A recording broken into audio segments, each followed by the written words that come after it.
Bien-aimés en Jésus-Christ, salut et bienvenue à With Nous, notre communauté qui lit la Bible ensemble pour connaître les promesses qu'on a en Jésus-Christ, notre Seigneur, notre Sauveur et notre espérance. Nous continuons avec Luc chapitre 21. La pauvre veuve. Jésus, ayant levé les yeux, vit les riches qui mettaient leur offrande dans le tronc. Il vit aussi une pauvre veuve qui y mettait 2 petites pièces.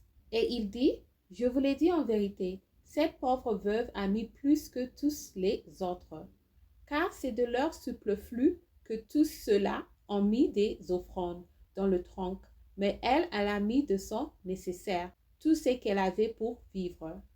La destruction de Jérusalem et l'avènement du Fils de l'homme. Comme quelques-uns parlaient de belles pierres et des offrandes qui faisaient l'ornement du temple, Jésus dit, le jour viendra où, de ce que vous voyez, il ne restera pas pierre sur pierre qui ne soit renversée.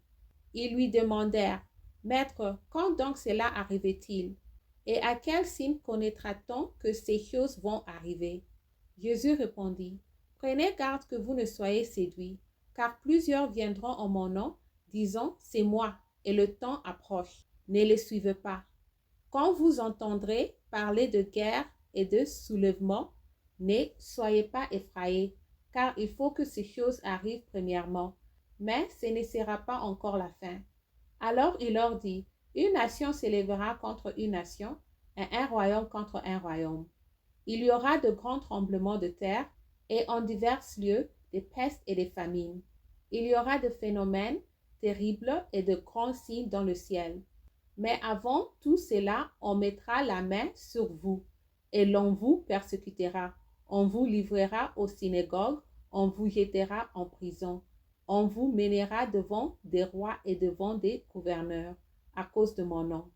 Cela vous arrivera pour que vous serviez de témoignage. Mettez-vous donc dans l'esprit de ne pas préméditer votre défense, car je vous donnerai une bouche et une sagesse à laquelle tous vos adversaires ne pourront résister ou contredire. Amen. Vous serez livrés même par vos parents, par vos pères, par vos proches et par vos amis, et ils feront mourir plusieurs d'entre vous. Vous serez haïs de tous à cause de mon nom.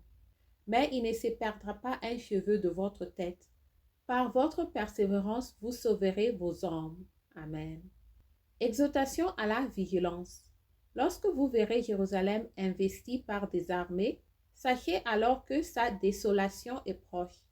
Alors que ceux qui seront en Judée fuient dans les montagnes, que ceux qui seront au milieu de Jérusalem en sortent, et que ceux qui seront dans le champ n'entrent pas dans la ville, car ce seront des jours de vengeance, pour l'accomplissement de tout ce qui est écrit.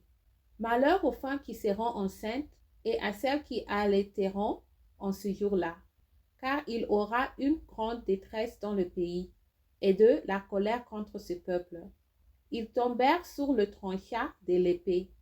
Ils seront emmenés captifs parmi toutes les nations, et Jérusalem sera foulée aux pieds par les nations, jusqu'à ce que le temps des nations soit accompli. Il y aura des signes dans le soleil, dans la lune et dans les étoiles. Et sur la terre, il y aura de l'angoisse chez les nations qui ne sauront que faire au bruit de la mer et des flottes. Les hommes rendront l'âme de terreur dans l'entente de ce qui surviendra pour la terre, car les puissances des cieux seront ébranlées. Alors on verra le Fils de l'homme venant sur une nuée avec puissance et une grande gloire. Amen. Quand ces choses commenceront à arriver, redressez-vous et levez vos têtes, parce que votre délivrance approche. Amen. Et il leur dit une comparaison. Voyez le figuier et tous les arbres. Dès qu'ils ont poussé, vous connaissez de vous-même, en regardant, que déjà l'été est proche. De même, quand vous verrez ces choses arriver, sachez que le royaume de Dieu est proche. Je vous l'ai dit en vérité, cette génération ne passera point, que tout cela n'arrive. Le ciel et la terre passeront, mais mes paroles ne passeront point. Amen. Prenez garde à vous-même, de crainte que vos cœurs ne s'apesantisent par les excès du manger et du boire, et par les soucis de la vie, et que ces jours ne viennent sur vous à l'improviste. Car il viendra comme un filet sur tous ceux qui habitent sur la face de toute la terre. Amen. Veillez donc et priez en tout temps, afin que vous ayez la force d'échapper à toutes ces choses qui arriveront et de paraître debout devant le Fils de l'homme. Amen. Pendant le jour, Jésus enseignait dans le temple et il allait passer la nuit à la montagne appelée montagne des Oliviers. Et tout le peuple, dès le matin, se rendait vers lui dans le temple pour l'écouter. Merci d'avoir lu ensemble. J'améliore mon français en lisant la Bible. Restez en Jésus-Christ et shalom.